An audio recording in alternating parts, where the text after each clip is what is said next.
Hello, boys and girls. Welcome to Success by Design. Today, we're going to be talking about how technology impacts society. I call this tech footprints. Now, obviously, technology is created out of necessity. There's things that we need to do, problems that we need to get over, and so we create tools, technology, to be able to do that. So, we're going to be using the iPad and its transition, or the iPod and its transition to the iPhone as an example of its progression as well as its impact on society, and as well as talking about how systems work. So, talking about an iPad, technological systems often interact with one another. So, when talking about technology, it's often there's many moving parts. That's what we mean by systems. One thing impacts another. So you might think about, for example, your iPod. It has a battery, it has a microprocessor, it's got hardware, it's got a bunch of things working within it in order to make it function and work. Now, to change like songs, you need to have the hard drive and all the different information there, playlists, all these things work to make it and interact with each other in order to make it function the way we want it to. Now, take it apart to technological systems in terms of how Amazon works. They have different fulfillment facilities that you order from the website, and it goes to a local fulfillment place that has the product, and they ship it and they sort it and they package it and they send it right to you within a day or two. And so it's not just about things, it's also about logistics. It can be about simple machines and how a fulcrum works with the effort to make a lever work in a way that you intend it to.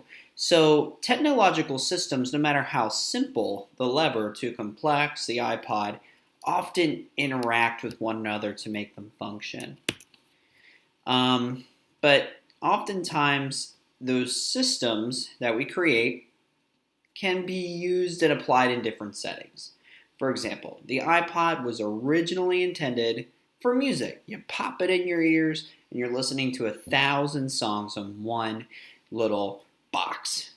Well, that progressed to the iPhone, which progressed to so many different things that you can do with it. And in fact, it's a computer in your hand that you can do most anything you want with it. Text, call, play music, organize different dates and different things you need to do, games, apps, Pokemon Go, video, and any future uses that end up popping up.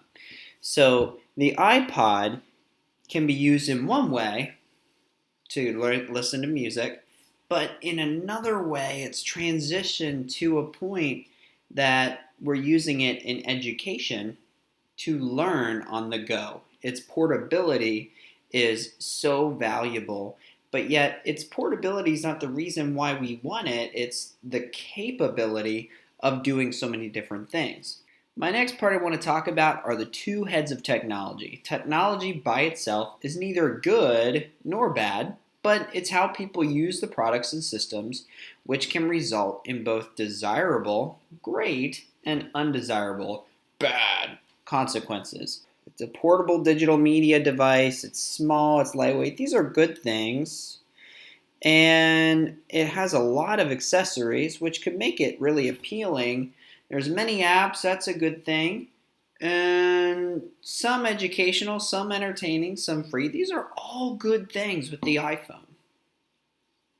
But there might be some other things that are negative about it. So there's an app that, there's some apps that are made. There's also hackers that get into your stuff and try to take your things. There's also the identity theft crisis that's going on with technology. So these are all negative, undesirable consequences that are affecting our use of technology. So on the one end, it's great with the apps, like right now with the election going on, you could see both sides, the RNC and the DNC, on what is going on in our world with those two parties going at it. And so you can actually download a DNC and an RNC app to get the updates about what's going on in the political landscape. But the negatives include you get huge information overload.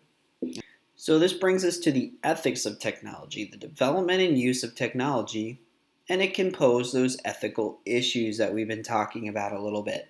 So for example, conflicts of the music industry. You may not have been alive then, but there was Napster and torrents of downloading different files that were not necessarily copyright friendly, and so you might be getting free music or free live streaming of movies that were not intended for you to purchase for free. And so freemium is not always a good thing because people have made that and it's a void.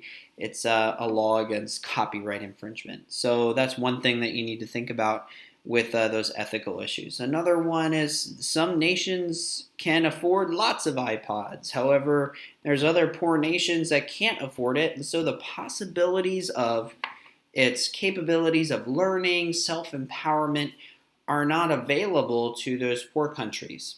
The question is this a social injustice, or is this just a haves versus the have-nots, or is this okay? And how do we get it into the hands of those people that are not uh, economically expedient to do so? And so economic, political, and cultural issues are often influenced by the development of technologies. So it's not just you getting a cool thing in your hand that you can listen to apps and everything. It's affecting so many different things in our landscape that one little box affects the economy, political landscape, cultural issues, and so many other things.